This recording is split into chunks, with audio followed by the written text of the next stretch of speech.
Jeffrey Morris is a retired educator, having dedicated 20 years as a math teacher and high school principal. For the past 13 years, he has shifted his focus to teaching suicide prevention to students in grades 6 through 12. In today's episode, Jeffrey talks about his new book, Just Live. His goal is to instill hope, support, and inspire others in their journey towards mental wellness. There's always hope. Welcome to Lifeology. Well, thank you for having me.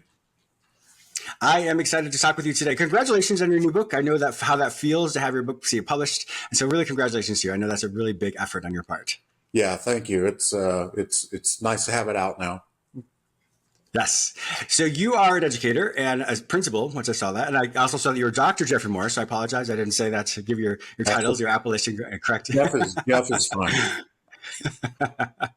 So once again, today was going to be a heavy topic, but I'm really glad that you're the one who's talking with us about it today. Switching to more serious matters here. So for you, I read in you had an attempt yourself, suicide attempt yourself. Yes. Would you tell us about your first attempt? So I actually attempted 6 times in between 1997 and about 2010. Mm-hmm. The first time I attempted was in October 19th, 1997. It was a Friday. Mm-hmm. I was working as an administrator. I went home over lunch and shut my garage door, turned my car on, and attempted through carbon monoxide poisoning. Mm-hmm. Fortunately, I stopped myself. What caused me to stop was I was married at the time, had a young daughter. I thought about them and the impact it would have. And so I turned my car off, went inside, I was kind of not feeling the best, but I went back to work and just went from there. And so for some reason, I decided not to do it. Did anybody find out about that attempt? Not until after subsequent attempts did I talk about it. I didn't tell anybody about it then. It was probably another 5 years before I ever talked about it with anybody. Okay. And if I may ask, when you looked at your life, you compare it to, let's go back in time to that time. You said sure. October 19th. What was happening in your life, if you feel comfortable disclosing that? Sure. What was it? So people when people have suicidal ideation, there's different versions. There's passive suicidal ideation, and there's active versions of that. When you were experiencing this, obviously when people do this, there's no hope. What was happening in your life that caused you to feel like there was no hope for you, no other option? So it's really interesting because I was one for an outsider. I was really good at hiding my depression. I had never sought help. I'd never talked to anybody about it. And my life actually looked like I think the people in my family, people close to me, thought I had a perfect life.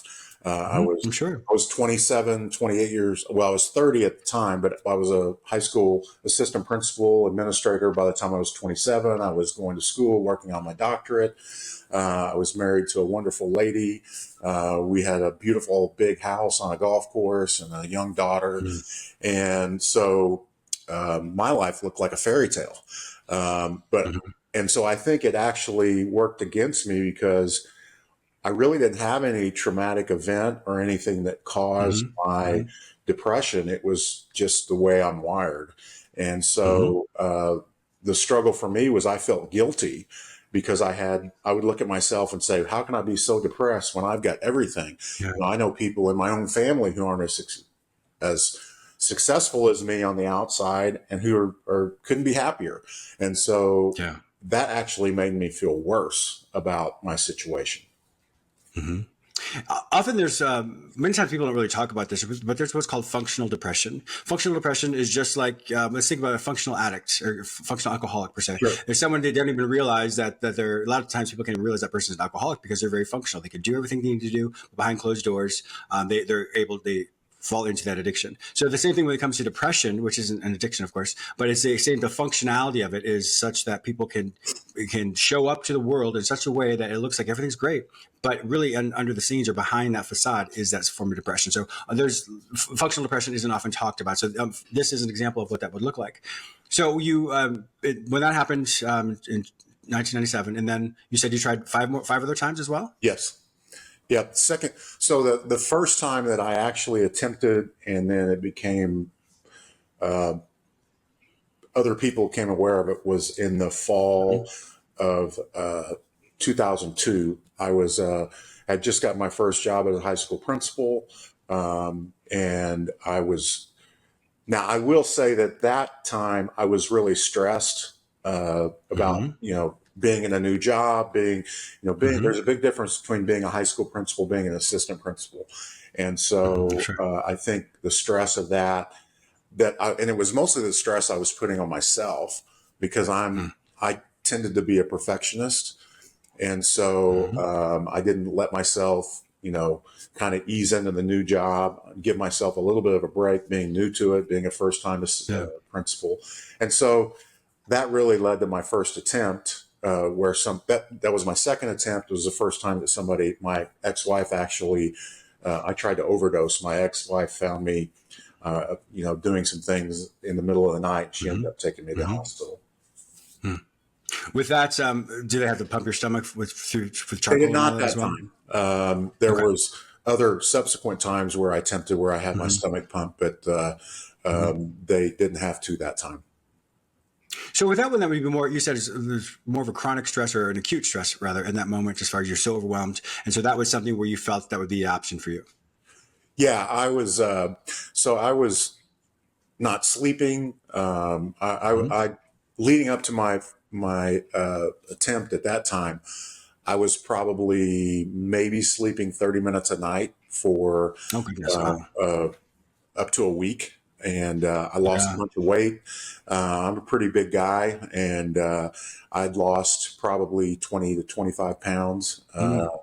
I Wow. wasn't eating, I wasn't sleeping. I was just a zombie. And so, Yes.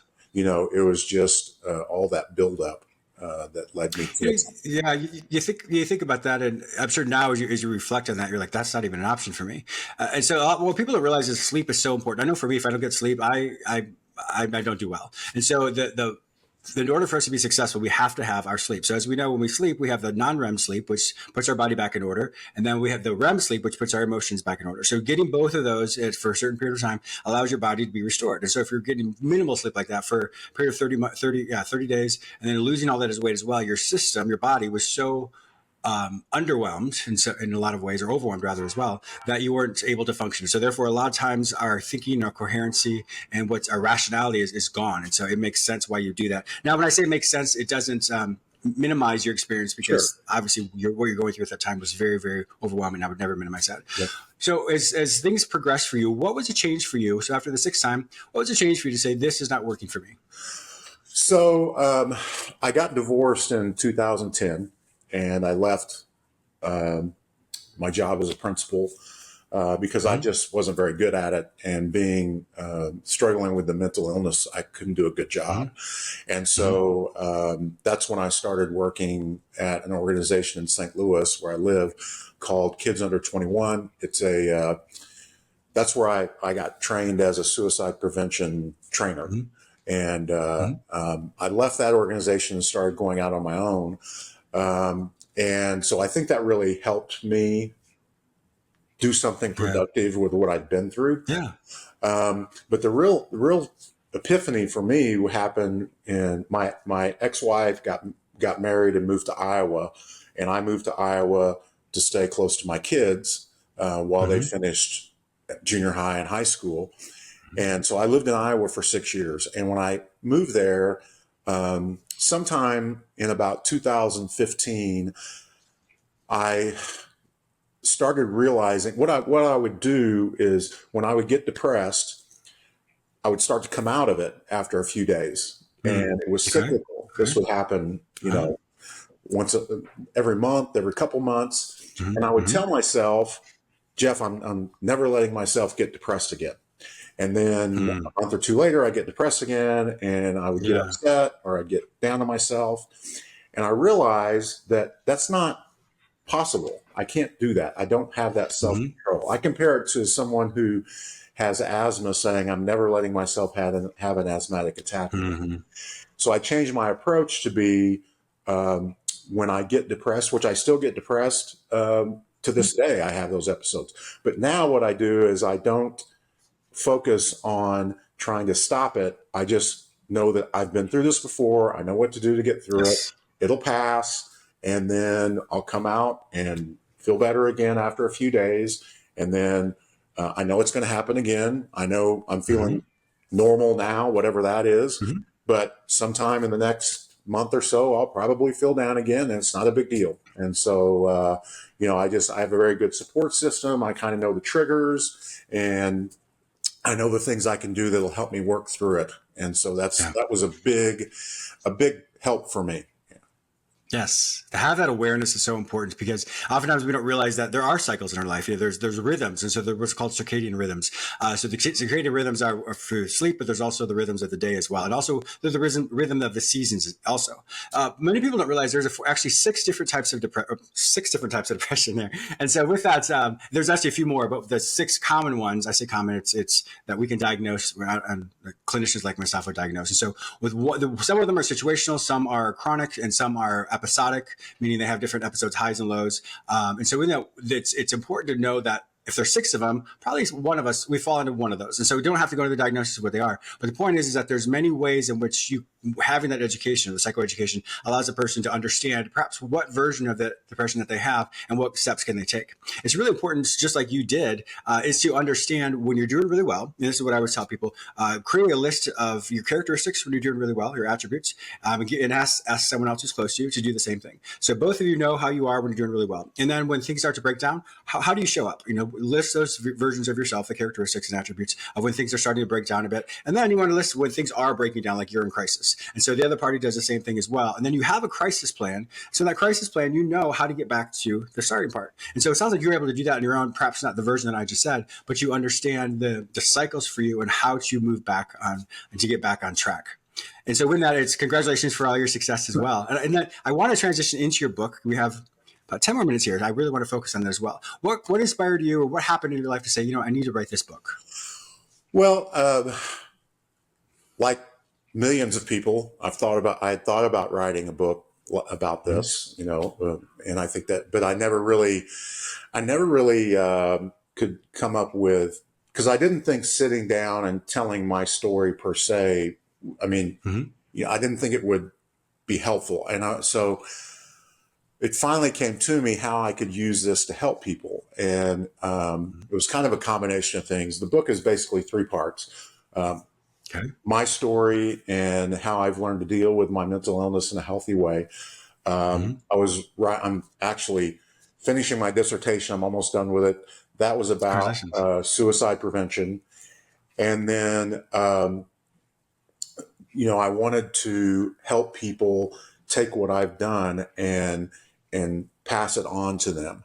And so the components of the book just kind of fell together. And so about probably a year and a half ago, so I had written another book about a basketball team I played on. And so I contacted my publisher from Words Matter Publishing, and I told them my idea for this book. And they were, the publisher was excited about it. She said, write the draft up. And so I did.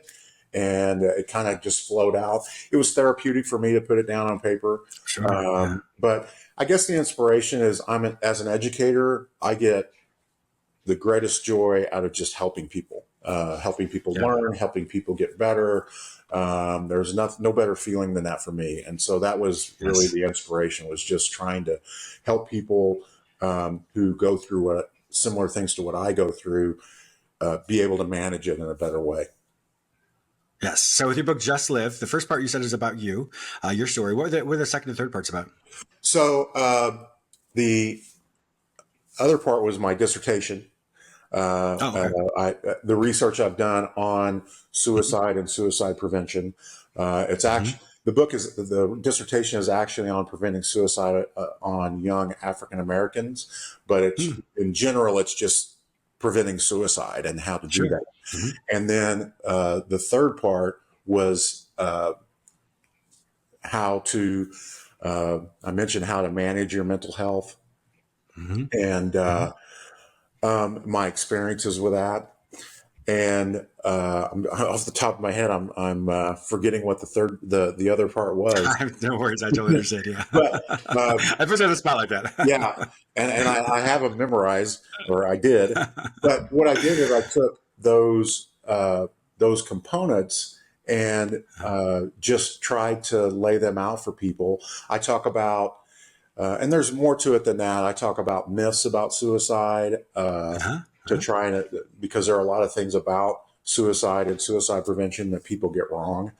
And so I talk about those things. And I wanted the book to be a good, I had multiple people read it ahead of time, because people who, suicide attempt survivors, people who've dealt with mental illness and addiction, counselors, friends of mine, I probably had 7 or 8 people read it. One of my really good friends suggested having a journaling component.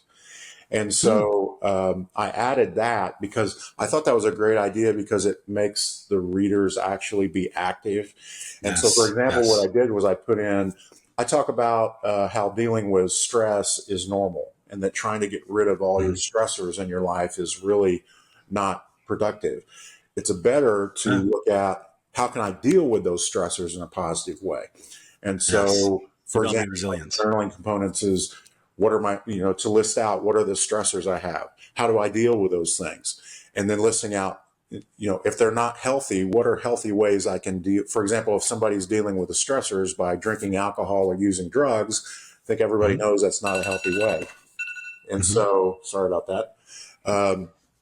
So it's much better for you to look at ways that you can deal with the stressors in a positive way. And so I think every chapter has a journaling component to it, so people actually do some active reading and active participation in the book. Yes, that's really important, as you know, because when people actually write something, they're putting effort into it. When you put effort into it, it makes you think in a more creative way as well.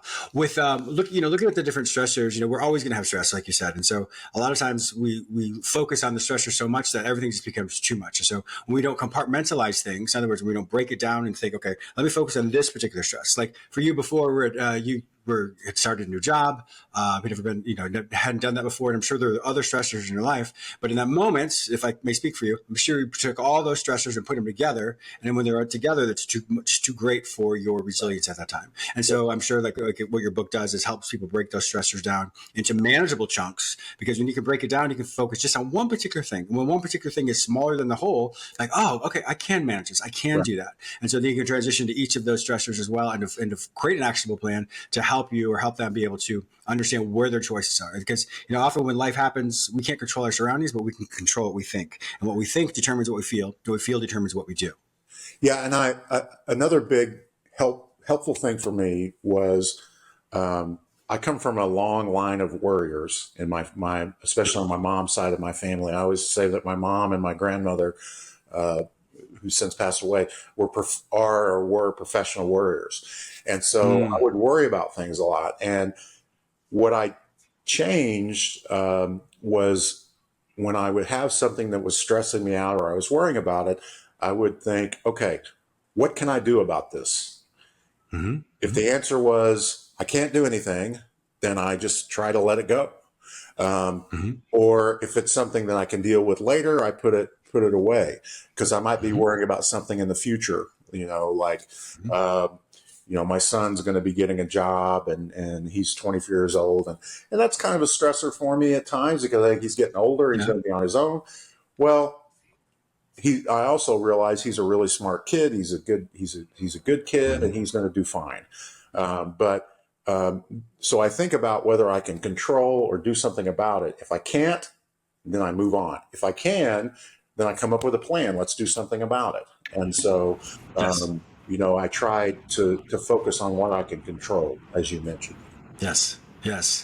That's fantastic. And kind of to corroborate what you're saying, or maybe piggyback off that, is I always tell people, if you think too far out in the future, of course you're going to be overwhelmed, because there's so many unknown variables there. So if you bring your mind's eye closer to the present moment, whenever you don't feel anxious anymore, okay, well then that's the time span of that you can think about. So if you're thinking out like a year from now, there's a lot that could happen in a year. So if I, like, for example, if I think out to a year, there's, like I said, a lot that could happen. But if I bring my mind's eye closer back to a month from now, that seems manageable. I know what my schedule looks like. I have some pretty good idea of what this is. So I'm going to hold my endurance to just 1 month. And then what it'll do is I might feel more confident with that. Then I might slowly think out a little bit further. And in doing that, that allows me to work on my endurance and sit with that discomfort of the anxiety to know I am in control of that as well. So, that's another really, same thing you said, but just I worded it slightly different. And, the other part as well is, is when you look at what you can control, there's so many different options. And so, like we said, when you can't control your environment, you can control what you think or what you do. You can control when you go to sleep, whether you fall asleep or not, but you can control some of those daily habits. Right. And the daily habits are so important because if we don't do those daily things, which create structure,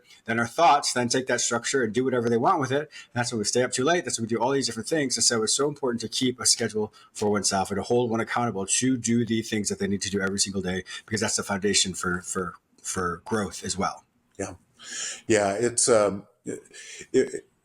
It's been kind of enlightening and freeing for me to be able to not, I mean, I still have times, and it kind of plays into the times. I think one of the things I say in the book is I deal with, when I'm feeling good, I deal with stress and things that make me anxious and even difficult challenges just fine, just like anybody else. I'm not one of these that every time something bad happens, I get depressed. It's really kind of the reverse. If I'm depressed, that's when I struggle with those things. Makes sense. Sure. And so, you know, it's not as terrible as it sounds to a lot of people. Certainly. Yeah. Well, you think of it this respect, you know, when you are, because if yours sounds like it's more cyclical, so there's cycles that you go through, like you said earlier. So with that, when you're, go ahead. Well, I was going to say, you mentioned that I joke with my female friends that it's my version of a menstrual cycle. I kind of can relate to that because it really happens on about a 4 to 6, 8 week basis where I have 3, 4, 5 days where I just don't feel good. And, you know, so I kind of feel their pain in some ways. That's right. when you're on the normal version, not normal version, but when your things are manageable for you, you know, there's a lot of energy, so you're able to do a lot of different things. And so when you go into that depressive cycle, if we think about it, depression is likened to no movement. And so when we're depressed, it literally means you're pressed down. So when you think of it in that respect, you're not going to have the resilience, you're not feel like you have the resilience or the ability to do things because that depression pushes your energy down. And so that's why it's important why you say you can't feel like you can do anything when you're depressed, because you can't, or you feel like you can't because everything is muted and pushed down. So that's when you create that plan. And so as you're starting to feel depressed, that's when you have to do more of those things to get that energy, because depression allows a person not to feel like they have any energy, but they still have the same energy, but it's the disproportionate aspect of what the depression is doing to make them think that they don't. So figuring things out for you. And of course I say that very easily on this side of the camera, but it's an active moment that everything has to do. Everyone has to do it in a way. And so it's a hard thing, but it is something that can be managed, just like you've shown as well. It's interesting that you mentioned that, because this is something else I've learned, and I mentioned this in the book, is when I feel depressed, I actually have to make a conscious effort to allow myself to do things and even force myself to do things that I enjoy and that make me feel good. For me, a very important thing is my physical fitness. And I hate working out, but I work out pretty much 5-6 days a week. And when I feel bad, I cut back, I kind of give myself a break, and I say, okay, I may only be 75% Jeff today or for the next few days, but I still need to do some things that help me feel better. You know, go work out, get outside, play with my dog, watch a movie. And so things that other people may take for granted, you know, I have given myself, you know, kind of little victories to say, yes, you've been kind to yourself. Yes. And I also bartend part-time, and that has been a huge for me because it forces me to get out and I like to socialize, and I'm able to, even when I'm feeling bad, I can go and work for 5-6 hours at the sports bar I work at. And it kind of is a distraction for me because I like sports. I like talking to people. I know a lot of people there, and it's very helpful for me. So those kind of little things that I do when I'm feeling bad. And you also mentioned the times when I'm bipolar too. So I have to be aware when I'm kind of manic. Although the mania I get isn't as extreme as the depression, I also have to be conscious of that and be like, Jeff, you got to watch it now. You're kind of feeling, you're maybe feeling, think you're feeling a little too good, a little too good. So I tone it down a little bit. Yeah, good. I'm really glad to hear this. I mean, we're gonna have to wrap up here in a second. But I'm glad to hear how you're able to manage this. And so sometimes people think, well, I have to get rid of my mental illness or whatever. And if a person's able to, if that's able to happen, wonderful. And if a person's not able to do that, that's totally fine. We're all normal, regardless of what we have. We're all normal, healthy people that deal with things differently. Sometimes it's situational, sometimes it's biochemical. So there's lots of things that happen. So I'm really glad to hear your success story, and whatever your future holds for you is what it holds. But as of today, and what you've continued to show yourself to prove to yourself that you can trust yourself when things start to break down for you. You know what to do. And so I'm glad you have your support system. You figure those things out. So once again, congratulations. I'm really, really proud of you, if I may say that. I'm really proud of your book as well. So we have to go enforce it. So Jeff Morris, Dr. Jeff Morris, if my viewers and listeners want to find out more information about you and to purchase your book, Just Live, where will they find all this information online? So they can go to my website, jeffmorris.net. That is actually attached to the publisher Words, and so they can also go to wordsmatterpublishing.com. The book's also available on Amazon, and it will be available on, and it may already be, I haven't checked, but Barnes & Noble, Target, Walmart. And if somebody is interested in the book, one of the things, my target audience is actually, when I started, was actually educators, having a resource for educators that can give to parents.